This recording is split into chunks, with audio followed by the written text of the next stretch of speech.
Hey, good morning. It's a chilly Sunday, and I'm just doing a short video to preview, I guess, perhaps some approaches to editing a kernel configuration for Linux. We're using Gentoo Linux for this, and I'm on my gaming PC, and I've connected to my PC that's in another part of the house that has 4 AMD graphics cards. So if you're wanting to use AMD GPU with Linux, it's usually best from a functionality standpoint or reliability to have the firmware for the graphics card as well as the graphics driver config in the Linux kernel compiled into the Linux kernel binary. So it's not modular. And there are some settings that have to be used to accomplish this. A couple of them are having to, one, have your Linux firmware package installed. However you do that with Gentoo, it's the Linux-firmware package provides the firmware for lots of devices, as can be seen here. There's quite a long list. Specifically, the AMD GPU, which also has quite a long list. Now, what you pick and what you use depends on the graphics card that you have. And there's a list of these that's available on Gentoo Wiki. Now, for my graphics cards, because I have RX 480 graphics cards and an RX 580 in the same system, I use the Polaris 10 firmware. And you can see here from the list that that pretty much is all of these files need to be added to the kernel config. And to accomplish that, there's two ways. You can use menu config to do that, or you can edit the config file directly.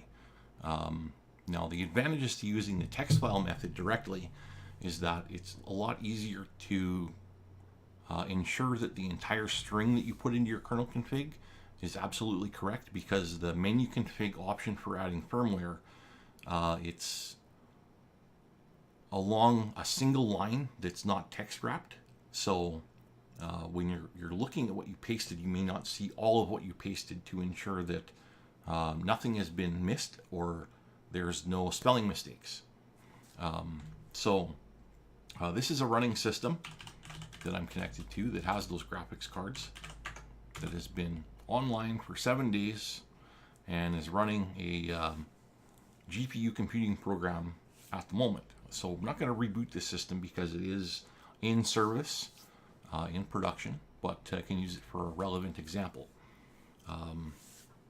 So what we're going to do is use a pretend scenario where we have to add the firmware to the kernel config before we recompile it, and then also ensure that the graphics driver settings in the Linux kernel config are accurate. And to do that, first we're going to look at the kernel config. Oop, there we go. So make menu config will load the ncurses terminal-based config that's a lot of people that have used Linux are very familiar with. And we're going to go down to device drivers and then go down to graphics support, and we can see here that for this system, because of its purpose, the Intel CPU graphics is set as the primary graphics adapter in the BIOS. And that's why the Intel graphics chipset drivers are present.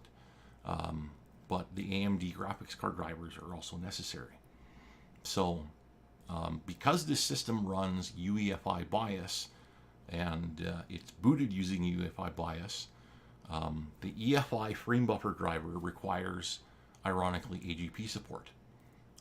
Now, this is an Intel-based motherboard, so I would only need this specific Intel graphics driver for AGP. As you can see here in the help, It also affects the i9-15 integrated graphics chipset. So that is necessary for the frame buffer device to work properly. I could realistically just exclude all of these in my next configuration if I wanted to only provide support for this specific system and the hardware that it provides. So I'll make that change because it's acceptable. Hybrid graphics support, you don't need that for a desktop. Now the other thing you need is direct rendering manager support. That's a must. Or again, the frame buffer device for these graphics cards will not work. And it's, pretty simple config. I don't have any of these extra options like legacy frame buffer support, right? It may be necessary, but again, too, I don't use the graphics cards on this specific system as the display devices. I only use them for GPU computing. So some of these devices or device driver options or support options may be necessary for your specific needs. And AMD GPU, we don't want debug FS. Some of these other ones for support for more devices are perhaps desirable. And ACP coprocessor support, well, that could possibly be desired. But that's pretty much the config. And for frame buffer devices, what I have enabled is, of course, support frame buffer devices and firmware EDID, so the graphics card can query your display device or monitor and determine the best parameters for its display resolution and display sizes. Video mode handling helpers, yeah, perhaps. It's or title blitting support. Perhaps that's unnecessary, but it still works, right? I've heard some mentions that VESA support is unnecessary, but you definitely want EFI frame buffer support. Otherwise, what happens is the frame buffer won't work until the graphics driver for the specific chipset intervenes and takes over. And again, too, these computers are only accessed by SSH. They're not used for display devices or for graphical desktops on the local display. So there's perhaps some changes that would need to be made for your use case, and that's the basic necessary things to take care of for getting an AMD graphics card to work, and make sure that they're set as options to compile into the kernel. Now, I don't recall by memory where the configuration option is for adding firmware into the Linux kernel, and that's probably because I never use it, and again, too, because of the way that it functions. But what we can do is we can look for it. If I type my my / key, I get a search menu, and then I type config _ extra firmware. Firmware, spell it correctly. And it tells me that it is in device drivers, generic driver options, and firmware loader. Right, so I'm going to show you. So device drivers, generic driver options, and firmware loader. Right. So we can see here that whole string is on a single line. It's not text wrapped. It's just one of the caveats in the way that the Linux kernel functions. So what I'm going to do is see this is generally very inconvenient and kind of clumsy way to edit this configuration option. You've got to scroll through the whole thing. It's a very long line, yada yada yada. So we're just not going to change that at all. We're going to do this a different way. We're going to exit our kernel config, and we did make some changes for the AGP driver support that I'm going to save. But you know, if I was done and I wanted to compile my kernel, what I would do is I go make clean to clean, oops, and not use caps, to clean my source directory, because I'm going to recompile a kernel binary. I need to recompile the entire source tree. I can't just recompile portions of it and have it be consistent. And consistency is a key thing. Now, if I wanted to, right, the config file is a hidden file, right? But if I go to list all files, including hidden files in the directory, it will show the config file. And one thing to note here is that when the file size or the timestamp differs on the config, or a cached differences between those two files or somewhere else in the source tree, what happens is when you type make, it will trigger text mode config to run, which is an older non-graphical or non-incursive based configuration. And we want to try and avoid that happening, because we want to make our changes and affect those changes without having text mode config triggered. And I'll show you an example of how you can avoid that happening. Because since we've cleaned our source tree and we're ready to compile, we ideally should have made changes to the text config in advance to avoid having text mode config triggered. But if I go into the text config file with nano and I trigger a search, config, oops, because I already have caps on, or I don't have caps on.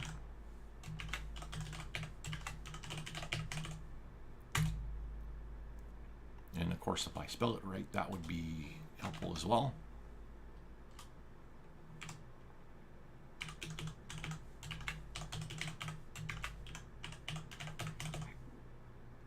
Config extra firmware with underscores. We get this. Oh, well, look at that. So there's that whole string that we were looking at. And, you know, in a console text editor, you can get to the last line, first line.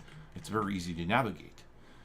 But not a lot of people know that if you change this and then you don't trigger menu config after to affect the change in the cached version since the last change was made, it will trigger text mode config. And I'll show you how that works. So I'm going to add a mock example of me adding a firmware to this.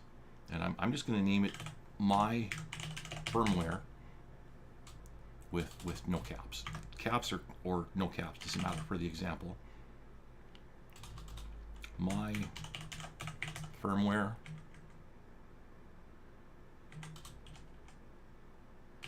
and then firmware dot bin. Okay, and I'm going to save that with nano, and I'm putting that first so I'll have an easy time removing it later, because naturally that won't be a valid config file in the firmware directory. Okay, so now what happens is if I type make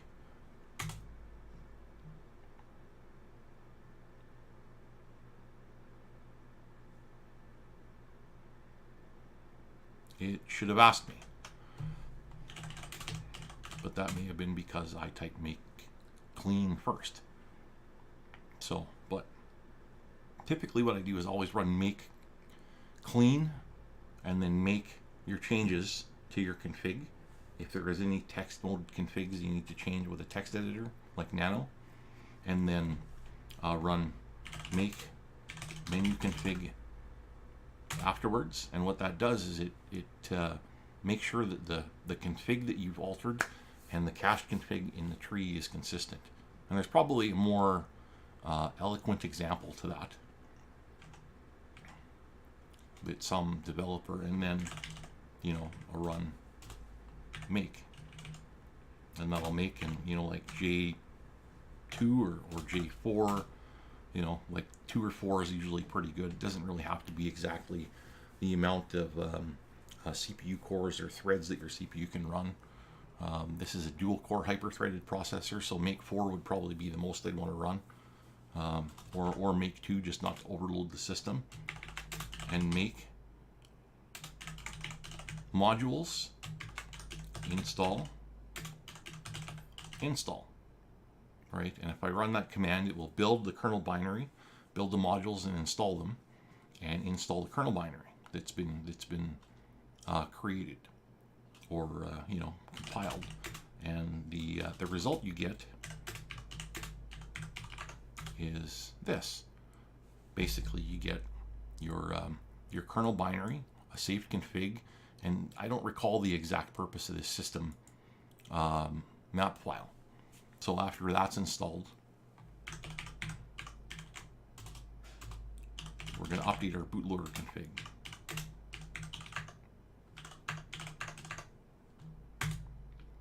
And we're ready to reboot. And that's pretty much the concepts behind making a manual kernel configuration change. You might have that text mode config, diff config triggered, but if you do, you just have to run make menu config and then immediately save your changes, exit out, and you can clean your source code directory and then compile your kernel. So hopefully that's been some informative perspective from a Gentoo user that's been at it for almost 2 decades, maybe 1.5 or so. And yeah, compile along and prosper. Cheers.